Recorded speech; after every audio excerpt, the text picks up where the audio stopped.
For this video, may kukuhanin tayong kotse sa Mindoro, pero hindi ganun kadali yun. Una, kailangan na magbiyahe kulang 10 hours mula dito sa bayan ng Dinalupian hanggang makarating tayo ng Mindoro. At pangalawa, kapag nandun na tayo sa Calapan, ibabiyahin natin ang ating chikot sa Tamaraw Falls. Mga estimated mga 1 hour din ang ating biyahe para masubukan ang magiging biyahe na ito kapag inuwi na natin dito sa Bataan.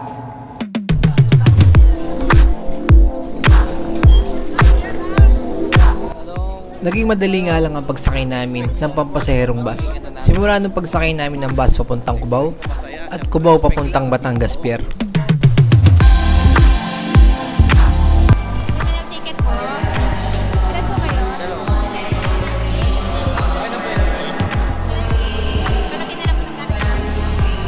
Lagay mo yung gamit dyan. Paano ba?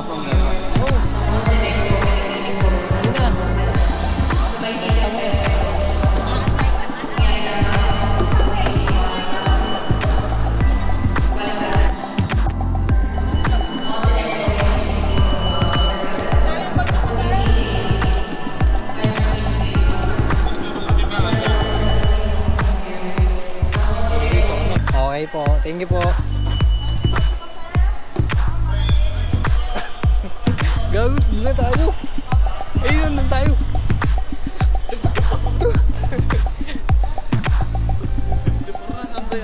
Ayun, doon tayo. Boarding gate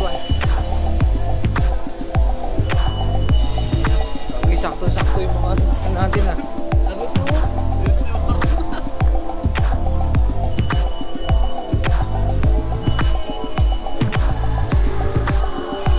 Montenegro, saan yung ano na Montenegro?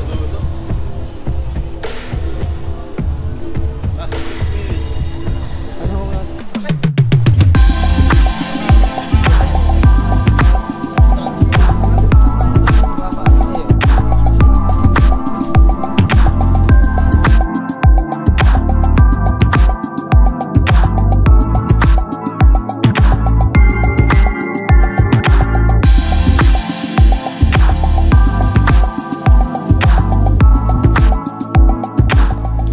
Sa wakas, dumaong na rin ng Roro na halos 3 hours ang biyahe mula Batangas Pier papuntang Calapan Pier.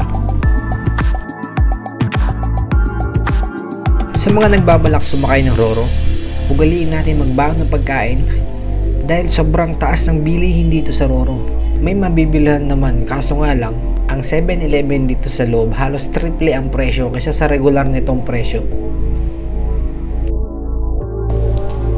Pagdating nga namin dito sa Calapan, nagpahinga lang kami saglit at dumiretso agad sa Tamaraw Falls.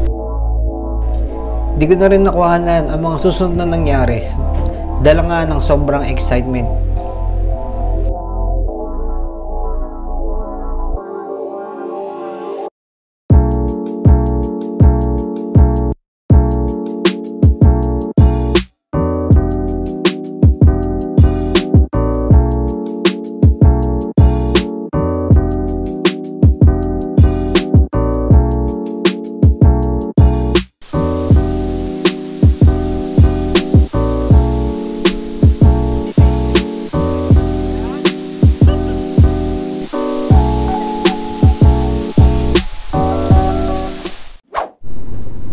So, hello, what's up sa inyo? At ngayong araw ay iuwi na natin yung Civic na nabili natin. So, ang driver natin is si Paring A. Si Paring A.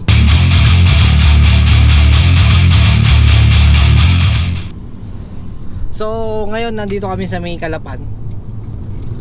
Iuwi natin tong Civic na bigote ng Bataan. So, parang 6 hours yung biyahe natin. So, titingnan natin kung ano yung mga magiging experience natin sa biyahe na to dahil medyo mahaba-haba. Tara, bubuk muna tayo ng Montenegro. 10:30 raw alis. Sakto kami mo kami, banggo muna kami.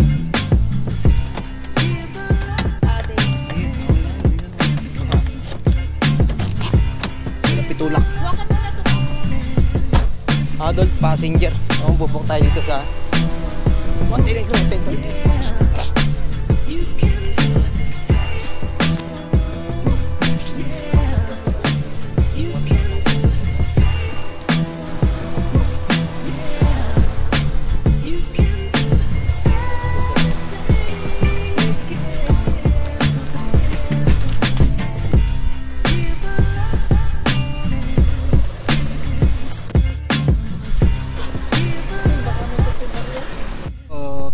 10:30 pa yung oras. Magkano yung binayad mo? Wala pang babayaran. Doon pa rin magbabayad.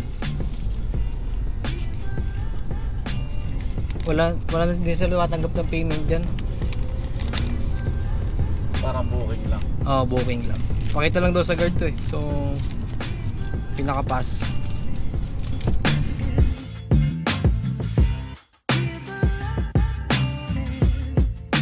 Ito boss, apa? Awa, sige. Baba na lang po. Ah, sige po. Pangatlo na eh.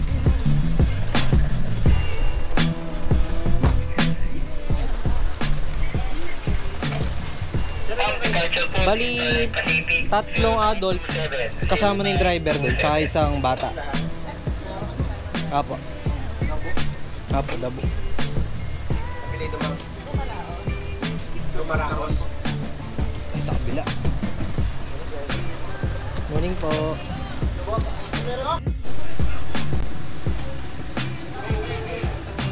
Okay na po. Saan na po yung set?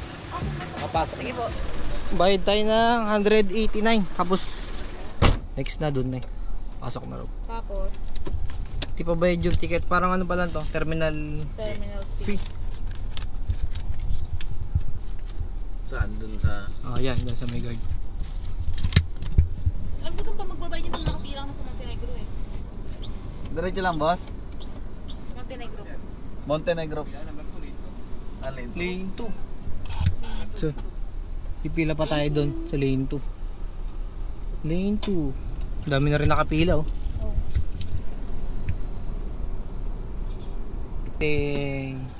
Magiging bayad per person is 500 plus eh, parang kulang 600.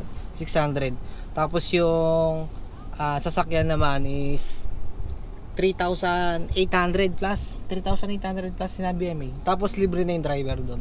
So kung kami ay 3 adult plus isang bata, Less yung isang adult. less yung isang adult dahil nga driver isa. So yun lang. Ba naghihintay kami dito dahil 10:30 pa ang alis. Pero medyo madami na, pang ilan na kami sasakyan. Parang pang-anim na sasakyan na yung nakapila. So mamaya na lang update ko kayo. Ano, good mo lang to. Ba? Apelido po? Dabu po. Damo. Ilan po kayo? 3 adults po, tsaka isang bata.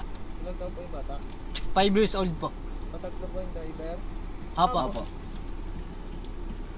Sa tatlo po, 3 adults pa. So check natin kung magkano mabutin lahat.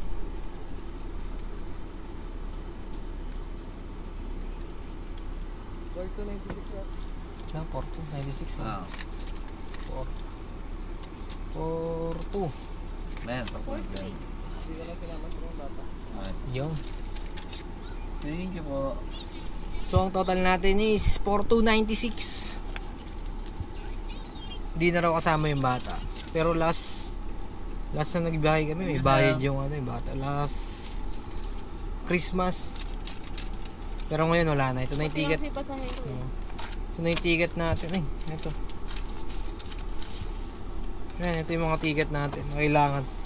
So mamaya bago tayo pumasok, check pa yan. Check pa ng mga kawani ng mga Kalapan Port yan. Isuli ka pa. Ikaw mo, pag nag-plaza ako, nag-bibling kay ilaw. Ako pa na pala sir. Bakit? Hindi, kung man na-placer ngayon, nakahinto tayo. So mamaya, ang gagawin naming diskarte, hindi tayo pwedeng dire-diretso hanggang Bataan. Dahil nga, medyo obserbahan pa natin tong si Morlac. Obserbahan pa natin siya. So, ang gagawin is mag-stop over. Saan tayo mag-stop over? Sa S-Lex. S-Lex tsaka N-Lex, ganun. S-Lex, N-Lex. S-Lex, N-Lex para ma-sure natin na wala tayong magiging problema. So ngayon is papunta na kami dun sa mismong Roro na pagsasakayan natin. Ayun na. Proceed na tayo doon. Oras nga pala ngayon is 9:39. Ayun, 9:39 yan. So yan. Montenegro Lines. Ayun ang Montenegro Lines yun.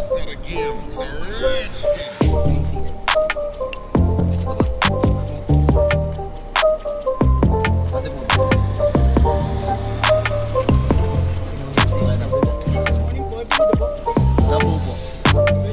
Dabo.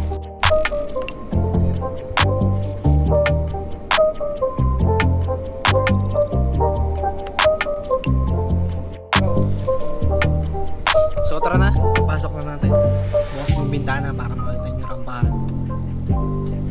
Ayan, pwede pinakuha. Ayun ang rampahan natin.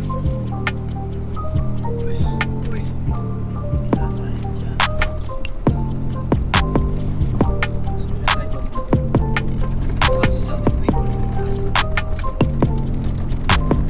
Yun, tayo. Ayan, oh, ganyan agad dito. Tanggal lang.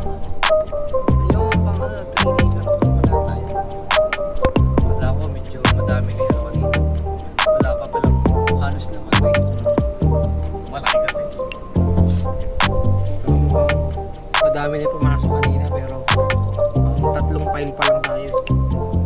Ayun, sa gitna. Malalakang truck. So tara na, mga tubig. Sige, naman. Baka check to. Daling ko.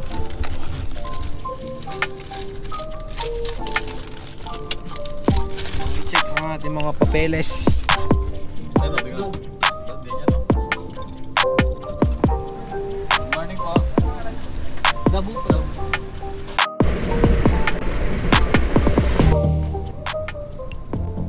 So, 1 PM na nung nakarating na tayo dito. So pababa na tayo niyan. Nag-unload na ng mga ibang sakay. So yan.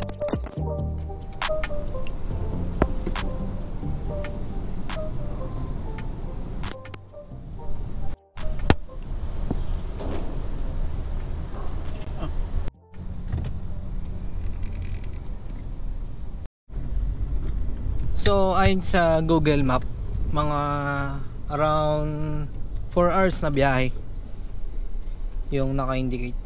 So yun, sumisyete pa dahil nga lowered. Naka-lowered yan boy. Sumisyete pa yan boy. Tignan nyo. Sumisyete kahit ano, buong braso kasya dun sa gulong. Space ng gulong. So sa mga hindi po nakakaalam is meron tayong sasakyan na ginagamit ngayon, which is si Honda Civic nga 96. For information, 96 po to. Ibig sabihin 28 years old na po siya ngayon. So syempre nabili, kailangan mo na i-fully maintenance tsaka ma-check talaga yung mekaniko para mabiyahe natin dahil nga medyo malayo-layo. Bataan, ay Mindoro to Bataan ang uuwian natin. So ngayon nga nasa Batangas Port na tayo.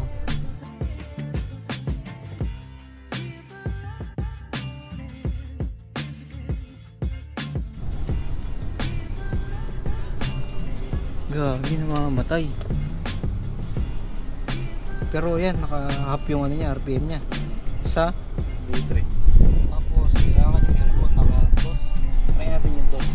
Ako na tayo eh. May nag-test din yung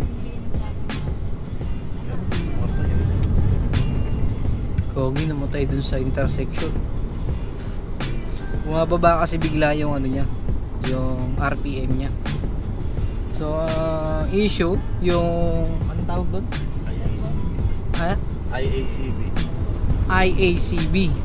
So ayun yung isa sa mga unang papagawa natin kapag dating natin doon. Other term nun is ano? Reservo. Pakalupit ng mechanic natin dito. Driving mechanic. Driving mechanic. So yan, dito tayo sa Startol. So dire-diretso na sana siya. Ginakakaba. Bawal pala siyang Huminto. bawal tayo talagang full stop ni. Minor pwede. Pag nag full stop siya, bumababa yung idle. So kailangan medyo nakapak tayo sa gas. Pero doon nga pagdating din sa Bataan, doon natin ipapaayos. So sa mga oras na to, kailangan natin bumaba ng sasakyan para i-double check natin yung ating mga gulong dahil nga meron tayong may naririnig na kalampag mula dun sa gulong, kaya i-double check natin kasi parang hindi normal. Gulong parang malambot.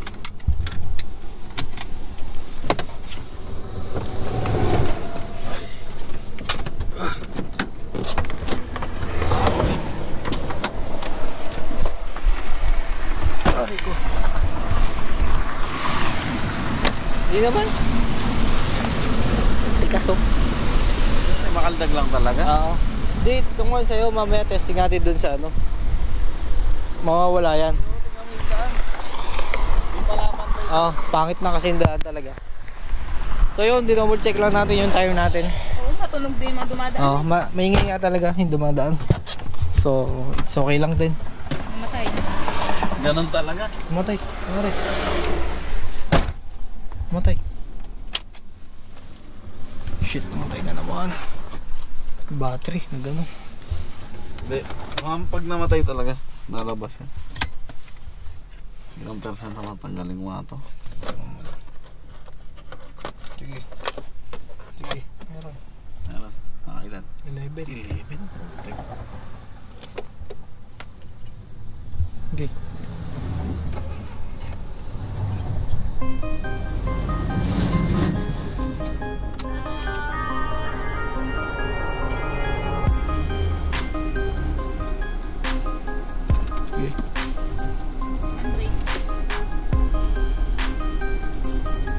Gumana pa. Dos natin para pag mag-stock ng lamig yung aircon, pag nakuha niya yung type yung ito, di ba naka-automatic?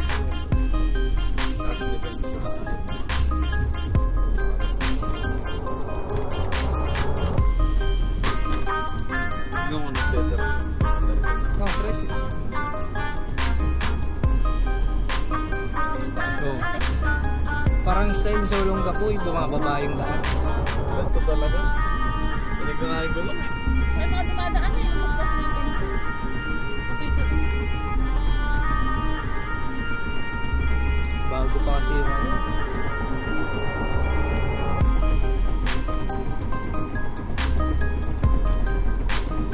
Narinig niya yung matagtag.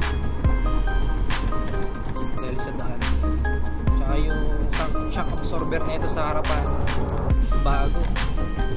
Hindi pa siya masyadong may play. Ay, may McDonald's oh. S-Lex na tayo. Makisama ka lang kaibigan hanggang pag-uwi. Gasap muna tayo, may.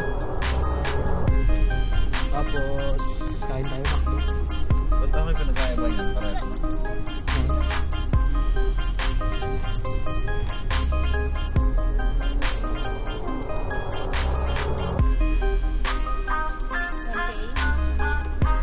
Ah.